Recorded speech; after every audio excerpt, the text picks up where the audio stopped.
అదే RTV app వార్తల్ని క్షణాల్లో చదివే అవకాశం ఉంటుంది. ఒక న్యూస్ పేపర్, ఒక టెలివిజన్ ఛానల్ మీ చేతుల్లో ఎప్పుడూ ఉంటాయి.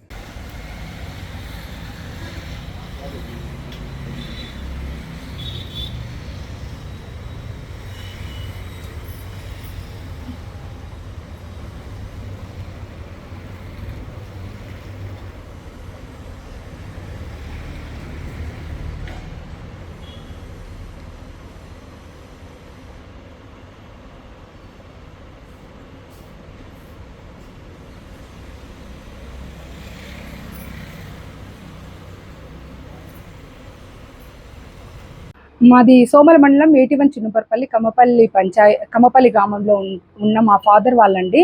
అక్కడ మా కమ్మపల్లిలో రెడ్డి ఫ్యామిలీస్కి సంబంధించిన వాళ్ళు 13 ఇళ్ళు ఉంటాయి. నాయుడు సంబంధించిన వాళ్ళు 130 ఇళ్ళు ఉంటాయండి. ఊర్లో మాకు 2023 సెప్టెంబర్లో వాళ్ళకు మాకు పర్సనల్గా గొడవలు ఉన్నాయండి. దానివల్ల ఇరు వర్గాల మధ్య కేసులు జరిగినాయండి, ఎఫ్ఐఆర్లు అయినాయి. వాళ్ళవి మావి ఇద్దరివి ఎఫ్ఐఆర్ జరిగాయండి.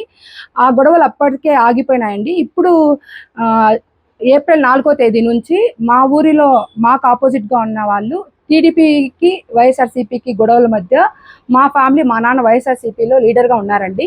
దానికోసమని మా నాన్నని ఒక నెల నుంచి మా టమోటాలు 1.5 ఎకరా టమోటాలను బయట పోనీయకుండా అట్లే మా పంట పొలాలు నిలిచిపోయిందండి. మా ఆవులకి మేత వేయకుండా, పాలు పిండకుండా ఆవులు ఉండిపోయినాయి. మా ఇటుక పట్టిలోని ఇటుకలని అక్రమంగా తరలించారు. మా నాన్న వాళ్ళు అక్కడ బతకలేక పుంగనూరులో నా దగ్గరకు వచ్చి తలదాచుకుంటున్నారండి. ఈరోజు మధ్యాహ్నం 3:40 మన పుంగనూరులో మంత్రి రాంప్రసాద్ రెడ్డి గారి మీటింగ్ ఉందని చెప్పి మీటింగ్ కోసం వచ్చిన కమ్మపల్లికి చెందిన టీడీపీ కార్యకర్తలైన రమేష్ నాయుడు, త్రిలోక్ నాయుడు, చిట్టిబాబు, మధుసూదన్ నాయుడు ఆ మీటింగ్ కోసం అని వస్తూ దారిలో ఉన్న పూరిక మ్యాచింగ్స్ అండ్ బొటిక్ అనే షాప్ నాది. నా షాప్లో దొరబడి నా షాప్లో అద్దాలను పగలగొట్టి నా షాప్లో పనిచేస్తున్న టైలర్ని బెదిరించి మా షాప్ ఓనర్కి నువ్వు రేపు సాయంత్రం లోపల షాప్ ఖాళీ చేయించాలని చెప్పి బెదిరిస్తున్నారండి. ఇది టీడీపీ వాళ్ళు వైసీపీ అయిన మా పైన కక్షపూరితంగా ఇలాంటి యాక్టివిటీస్ చేస్తున్నారండి. ఒక నెల నుంచి మా కుటుంబానికి రక్షణ కావాలని కోరుకుంటున్నాము. మరిన్ని వీడియోస్ కోసం ఛానల్ ని సబ్స్క్రైబ్ చేయండి. లేటెస్ట్ అప్డేట్స్ కోసం వాట్సాప్ ఛానల్ ని ఫాలో చేయండి.